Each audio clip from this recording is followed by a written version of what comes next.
Namaste. Welcome, beautiful souls.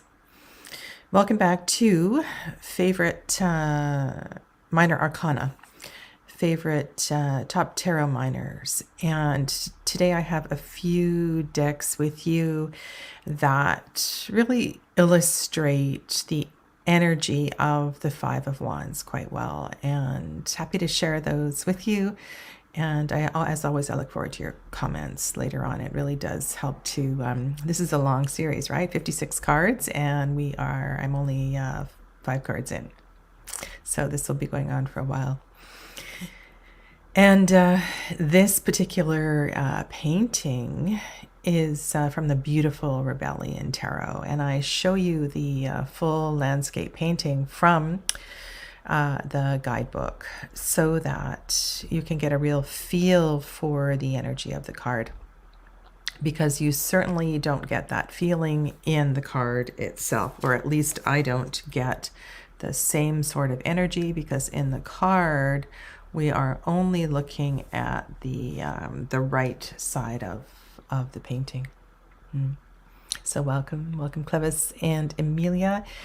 And for those of you that don't know me, my name is Sadhana. And hello, Saskia. Welcome. My pleasure to share all of this with you. So when I'm looking, pause here. The intention of this painting is quite different. And if I was interpreting it as the painting itself, I would say something different than if I'm looking at this from a Five of Wands point of view. That fire in the Five of Wands, and if we're not aware of what the painting is, and the energy of the figures on the right, it's almost as if you can hear a battle cry. And we are going to go through that fire, that really is the best path. And we as soldiers and warriors are fearless. And we have an incredible amount of adrenaline and strength within us to endure that sort of thing. There is a path you can see in the distance just overhead, a narrow crevice through the rockway. And for one reason or other, I imagine, I'm making a story here, that there's something about going that way. Maybe there is a terrible cliff on the other side of that crevice overhead. So that's what I feel when I look at this card. Now, this title of this painting is Funeral of a Viking.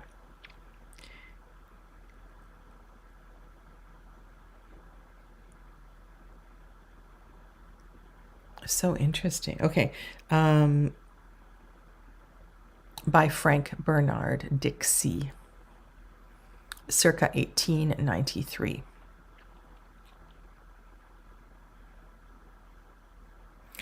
And there's a lovely quote on this page that says, "Where there is fear, there is aggression."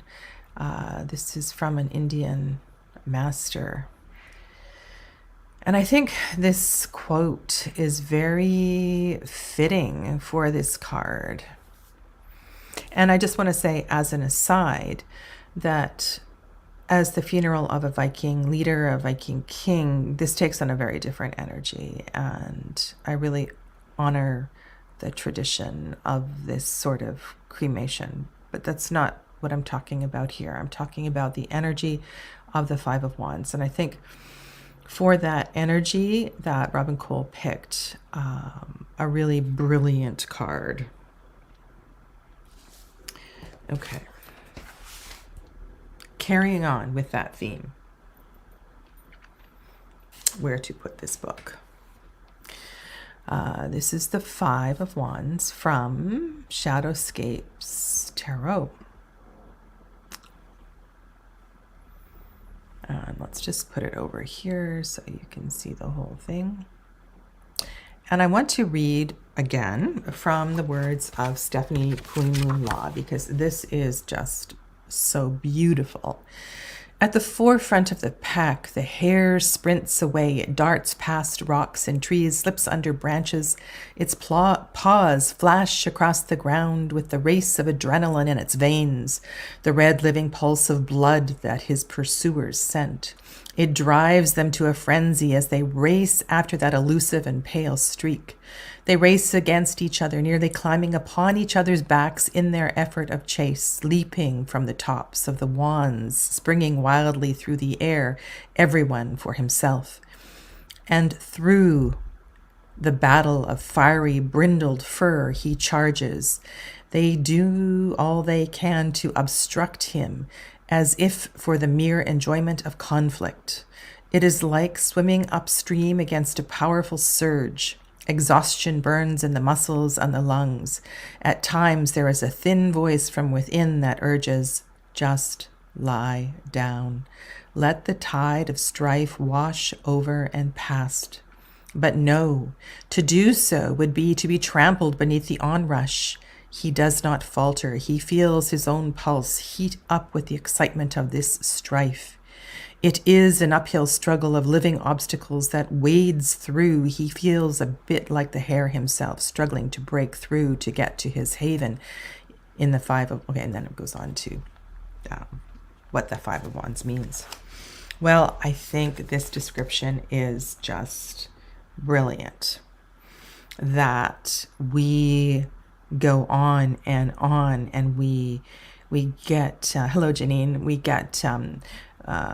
wrapped up in the fury and the excitement, and we lose all sense of discernment.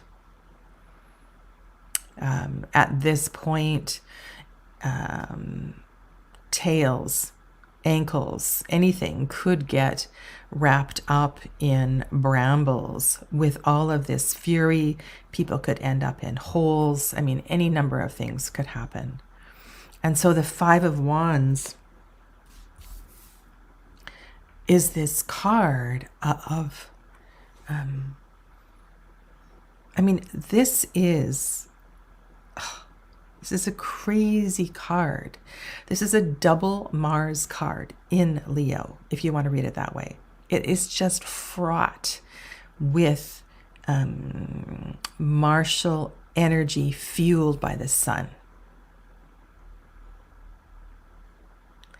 There is, and yet, this kind of energy can see us through a great challenge. It really can. It takes this kind of energy to see us through something that others may not understand. And there are so many nuances to the fives that we need to simultaneously be aware of all of them at the same time so we can understand where to take the interpretation in the reading. Because I see fives as pivotal moments. They really are.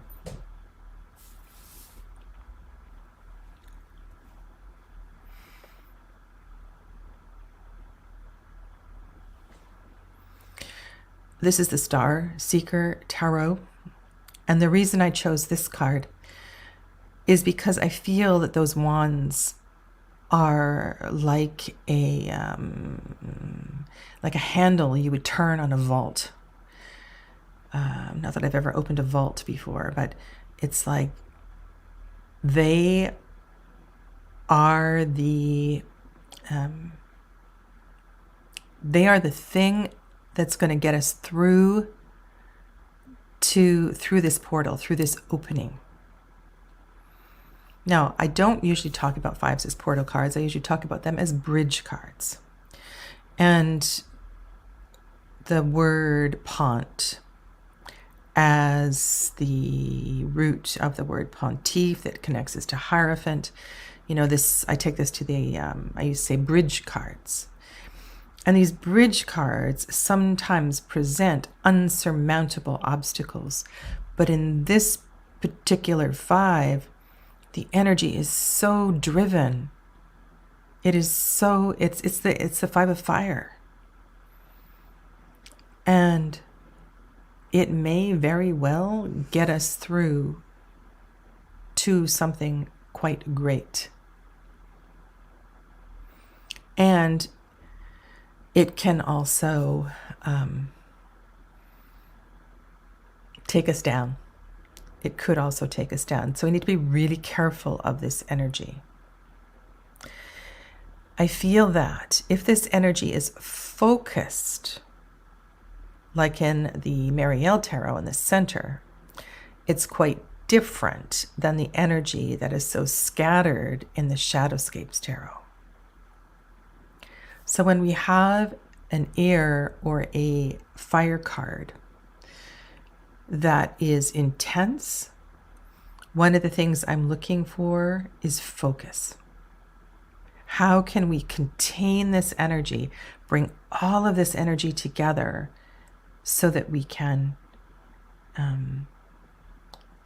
go through, right? We can't have scattered energy here.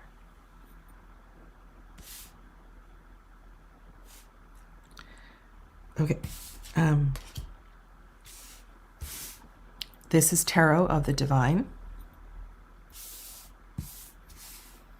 This is the Shara Tarot.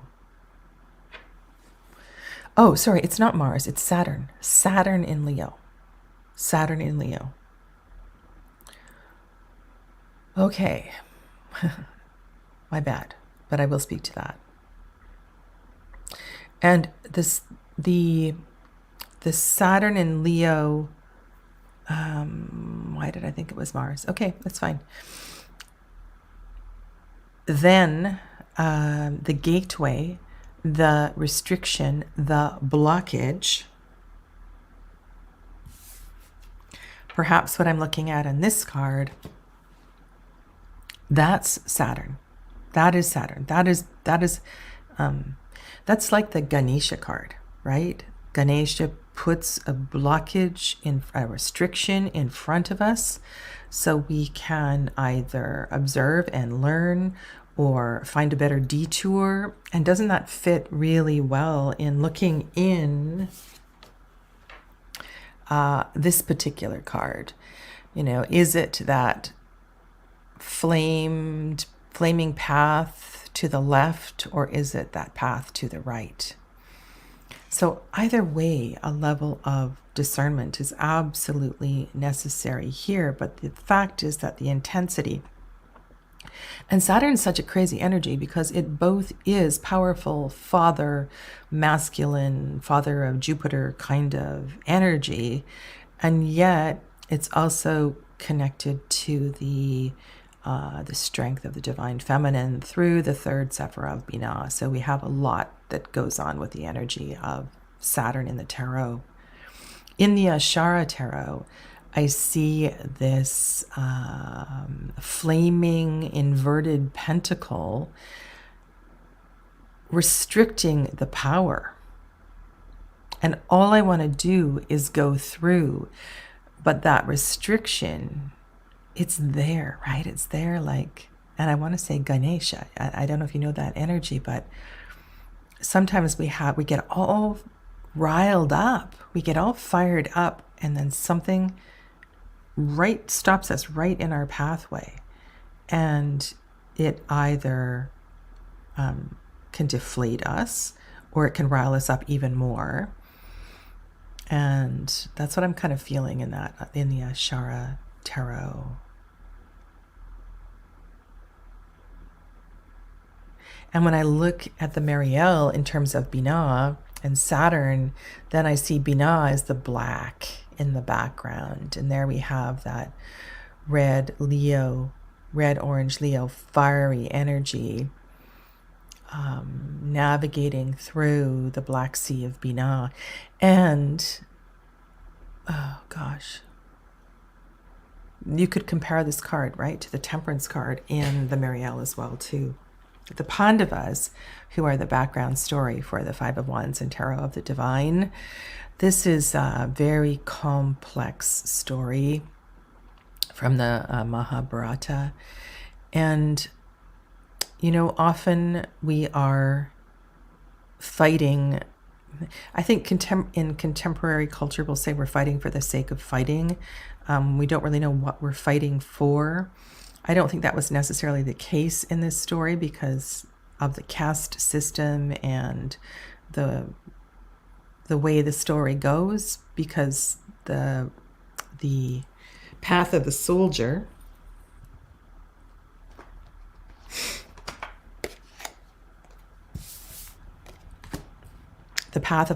was a divine right. The path of the soldier, right? Whatever you are born into is your divine right to live in that way. And so it's a very complex card, but we're fighting here with cousins and brothers and uncles, and it's very confusing. So why are we fighting? And what does that represent? In Tarot of the She, the key word is action, frustrated. And here is some sort of an X that says, ye shall not pass. And you can see how the flame engulfs, the flame expands around this she, right around the body as well as in the background. And so there is a caution here. So I want to go back to the idea of bridges. When I say that and I think of the fives in these terms, I see in my mind a suspension bridge, a narrow bridge. And if we're going to cross a suspension bridge, we need to make sure that it's intact.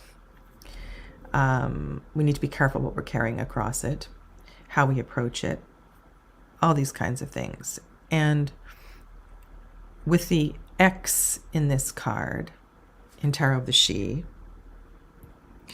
and perhaps in a way, the Great Sea of Binah, the blackness in the Five of Wands and the Marielle Tarot, you know what it's like swimming through water, right? There's a resistance. Water creates a resistance. So I think these cards are all kind of saying the same thing. Interesting, you have the Ashera Tarot. I have it too, alongside the Tabula Mundi deck. I struggle to get to grips with more Thoth-based decks. Yeah, and you know, Janine, that just takes time. It takes time, and I would say a Decan walk is a great thing, and the first year, the first time that you do it, things will start to click, but the next time you do it, the second year you do it, all the more will come into place, and then you'll be able to apply some of those concepts to other decks as well too. It's really it's a great opening for understanding and expanding your interpretation of the tarot. Okay, so I have one other card here, and this is from the Wee Moon Tarot. And what I'm talking about here is it has to do with the process of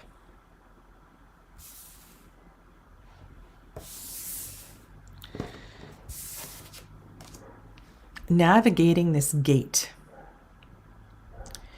navigating this bridge. We know that it's almost like the Five of Wands and the Wee Moon Tarot is the result of the successful navigation of the five. If we allow our radiance, if we allow our brilliance to shine through, because sometimes what is restricted, what is blocked, is our brilliance. And then I go back to that Marianne Williamson quote again. I don't know, that quote just seems to fit in so many places in the tarot, but this is one place that is perfect. You know, it's not,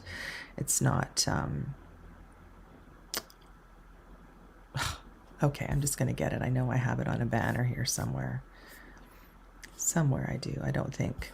this quote here. Our deepest fear is not that we are inadequate. Our deepest fear is that we are powerful beyond measure. It is our light, not our darkness, that frightens us the most. That, of course, is a shorter version of this quote. And so there's something about the Five of Fire that is stimulating our greatness. And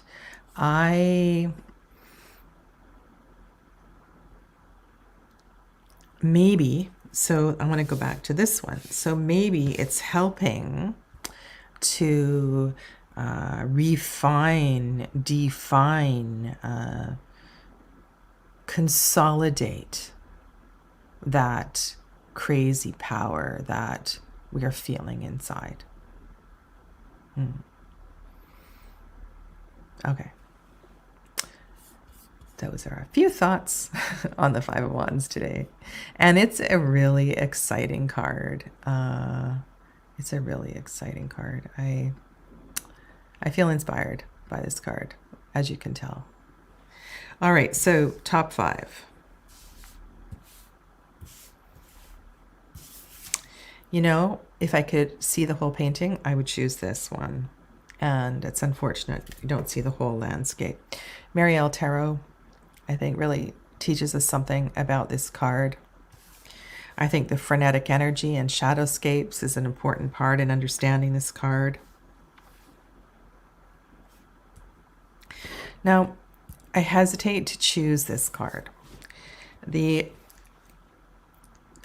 astrology that is assigned in this deck is different. It's not based on the Golden Dawn. And so my question here to myself is that, can I apply what I know and use a different deck? And I think I've already answered that question because I was using the Wildwood Tarot yesterday and the Suit of Fire, but the Suit of Fire has got nothing to do with spring and Golden Dawn associations, but still I was able to get that energy from the artwork. The other piece here that is really kind of potent, and I was talking about the Great Sea of Binah, is that this is a black woman. The color of Binah is black, and I have deep and highly vibrating, respectful energy connected to that visage. And so my answer is yes, right? So even though a deck assigns a different astrology, if I'm able to find that in the art and be inspired by the art in that way, then for sure I can read it in that way. I know this is a long pause and a little detour here. I think this is motivation. So a deck that's coming to mind I don't have is the Raven Fallon deck. I'm sure one of you can have it at the tip of your tongue. You can write it in the chat. That has its own system. And there are many other decks that have their own system. Even the astrology in the Marielle Tarot is different, yet Marie White weaves in all kinds of associations together. It's kind of brilliant. So the point, I suppose, here is the more you've studied, the more you know, the more you can bring together. And it gets so much more fun when you can do that. Okay.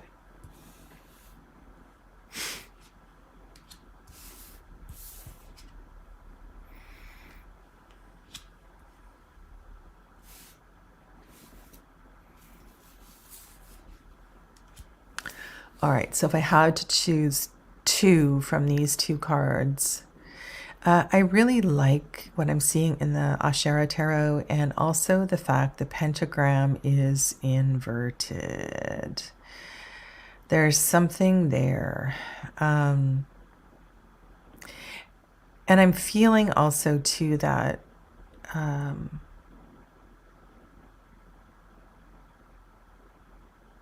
part of the journey of the Five of Wands is flipping that perspective, because you know that we go from 5 to 6, and 6 is hexagram in all its healthiness. So I'm going to keep the Asherah. And I kind of like that opening, that door that is suggested here in the Star Seeker Tarot. So that is what I'm going to do. So I'm going to go 1. Let's see, how can I arrange this on the table?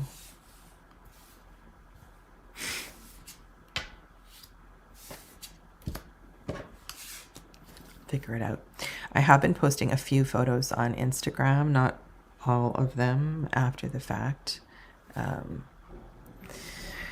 Yeah, just for my own record, so I can come back and see what I was thinking in that day, on that day. All right, so my top 5 of Wands are left to right, and I will point. So far left is Marielle, middle top is We Moon Tarot, far right is Shadowscapes, and then down in the forefront is the Asherah Tarot and the Star Seeker Tarot. Yes, Saskia, Dreams of Gaia. That's the deck that I was thinking of, and I eventually one day will pick up that deck and have a good look at it. It's just that there are so many things to do in the world of tarot, and it's so many things to do. Anyway, let me know, what is your favorite 5 of Wands, and if you if there's anything I've said today that that resonates or you wish to dispute, because this is a great card to dispute. Thank you all so much for contributing to the chat. Have a lovely rest of your day, and I will see you tomorrow. Namaste.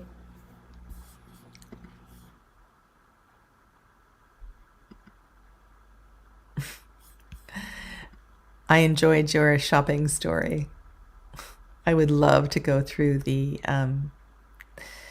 thrift shops. What would you call them there? Yeah, that would be amazing. Thank you for sharing, Janine. Namaste, everybody. Bye.